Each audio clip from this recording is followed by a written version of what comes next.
Hey guys, welcome back to my channel. As highly requested and promised, the bread recipe is here.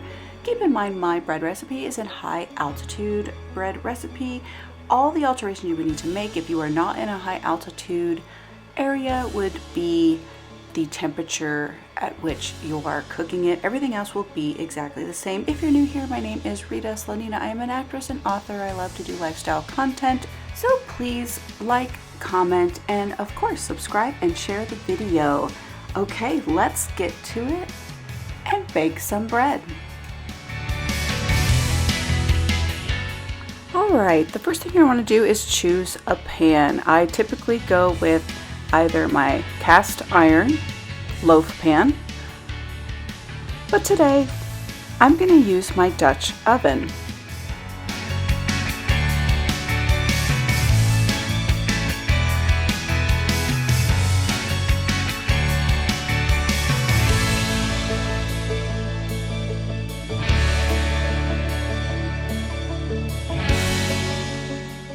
Now the first thing I'm going to do is put 2.5 cups of flour into my Dutch oven. I like using the Dutch oven as a one-stop shop. It's typically why I choose to use this dish. There's less mess too.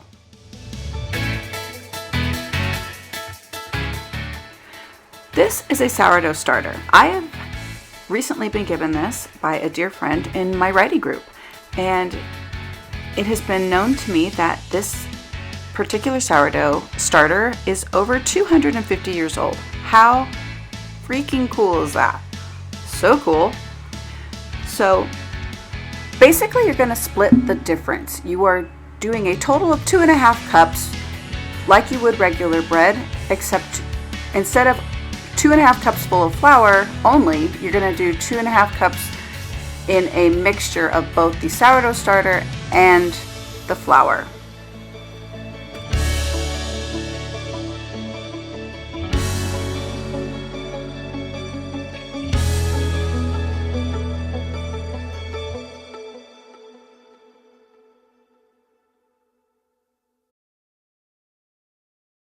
Next, you're going to add 1.25 cup of lukewarm tepid water, about 70 degrees to at most 80 degrees, along with 1 teaspoon of sugar and 1 packet of yeast, otherwise 2 tablespoons of yeast. Place these items in a measuring cup, and we're going to let this proof.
We're going to just add a few dashes of salt.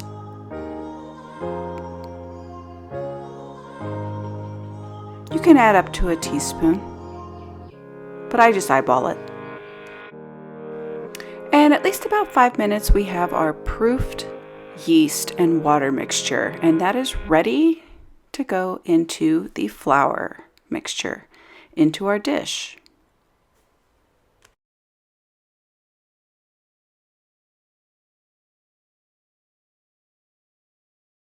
So we're just going to mix this up, blend it well together until it becomes sort of a doughy ball.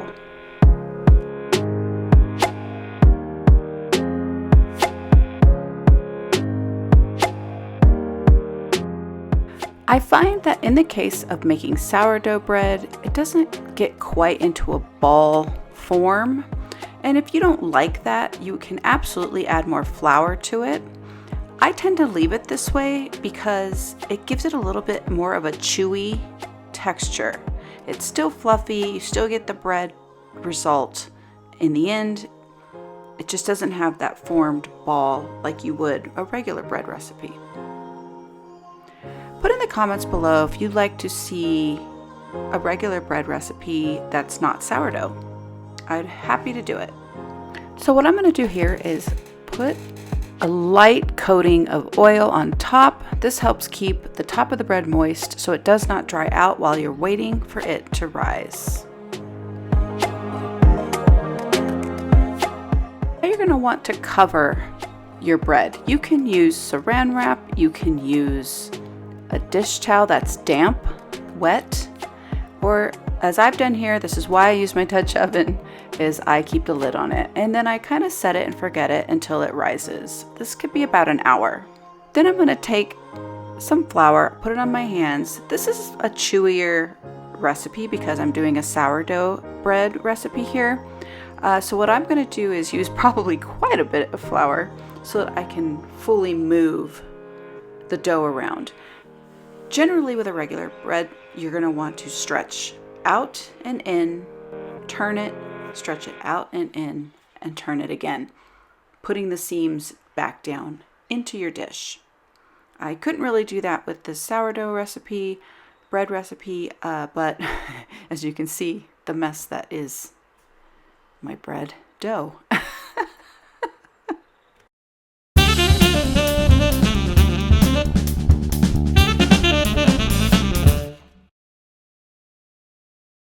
Okay, now that we've flipped it around, and we're going to top it with some flour, and I'm just cutting into this to make it look pretty when it rises the second time. So you're just going to cover it again, and we're going to set it and forget it. I would say for another hour. I just sort of eyeball it.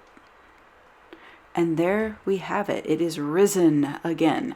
So now that it's ready to go, I am going to get the oven heated up. You will be baking in 2 phases. The first phase we will be doing 450 degrees. So make sure you get your oven set for that for 22 minutes. This is to get the outside nice and firm and crispy while not overcooking the inside.